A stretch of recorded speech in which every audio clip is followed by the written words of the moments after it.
Okay, so you're on a plane, thousands of feet in the air, you look out the window, and have you ever stopped to wonder, why is it an oval? I mean, the windows in your house are square, right? It seems like such a small design choice, but the reason behind it is quite literally a matter of life and death. And to put it bluntly, yeah, that's pretty much it. That might sound a little dramatic, but it is the absolute truth. The shape of that window is one of the most important safety features on the entire plane, and it's a lesson that was learned from a series of terrifying disasters right at the dawn of the jet age. To really get this, our story has to start back in the 1950s. It was this amazing, optimistic time, the beginning of the jet age. But it came with a frightening mystery that engineers had to solve, and they had to solve it fast. I want you to meet the de Havilland Comet. This thing was the future. It was the world's very first commercial jetliner. A total marvel of engineering. It flew higher, it flew faster than anything before it. It was going to change the world. But this incredible piece of technology had a hidden, fatal flaw. Just 1 year after its big debut, disaster struck. Then it happened again. And then again. 3 brand new, state-of-the-art jets just fell right out of the sky. They disintegrated in midair without any warning. People were terrified, and the entire aviation industry was staring down a horrifying mystery. What on earth was bringing these planes down? So investigators scrambled for an answer. For one of the crashes, they literally pulled the wreckage from the bottom of the Mediterranean Sea and, piece by painstaking piece, reassembled it, desperate to find the cause. And what they found, it would change how airplanes are designed forever. The most important clue was the pressurization. You see, to fly way up high where the air is thin, the plane's body, the fuselage, has to be pressurized. It's basically inflated like a balloon. So every single flight, the fuselage expands a little bit, and when it descends, it contracts. This cycle, over and over, puts a huge amount of strain on the plane's metal skin. So the question was, where was the breaking point? It wasn't a bomb, it wasn't the engines, it wasn't the wings. The problem was something everyone had totally overlooked. Something that seemed like it was just for looks. It was the windows.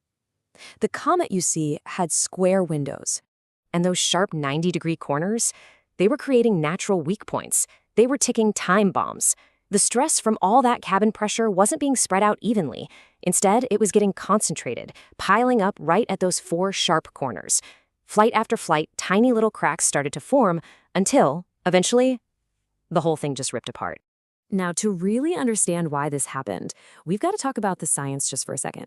It's a core idea in engineering called stress concentration, and it explains exactly why a simple curve can make all the difference. And honestly, the best way to think about it is a bag of potato chips. You know how it's kind of hard to tear open from the smooth edge? But if there's that little notch cut into the side, it rips open super easily? Well, that notch concentrates all the force right at that one tiny point. A square window corner does the exact same thing to an airplane. The fancy engineering term for this is, you guessed it, stress concentration. Basically, anytime you cut a hole in something that's under pressure, you interrupt the natural way forces are flowing through the material. And the shape of that hole decides whether those forces are managed safely or if they build up to a breaking point. So with a sharp corner, all that stress just slams into a dead end and piles up, creating a massive weak spot.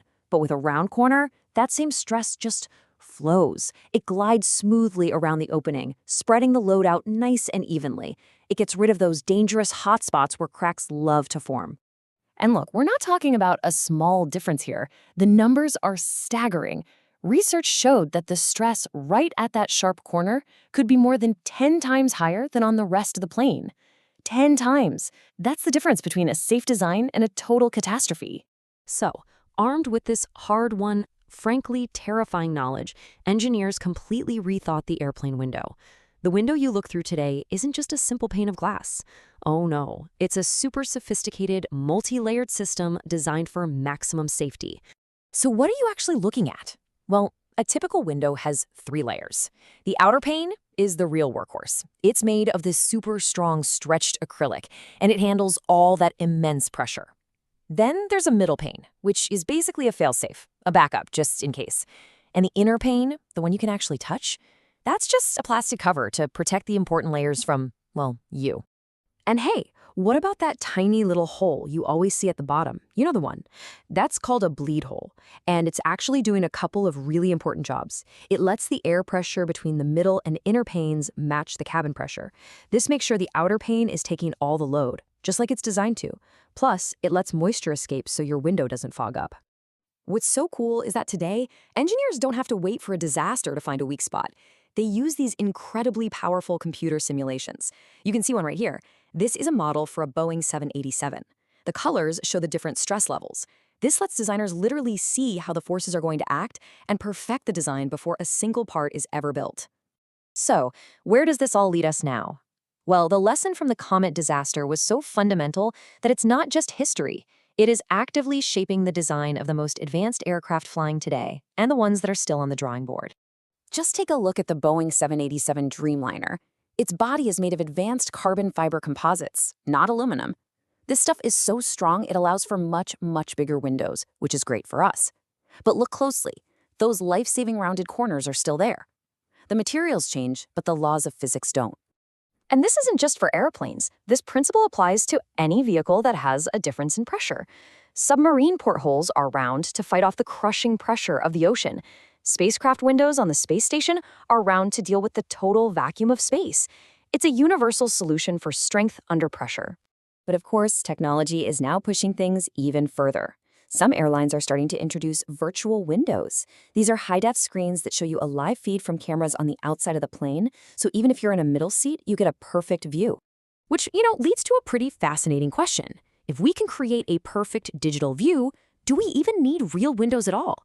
A fuselage with no windows would be stronger, it would be lighter, and it would be more fuel efficient. So the next time you fly, take a look at that oval window and ask yourself, are you looking at a timeless piece of safety engineering or a feature that might just disappear completely?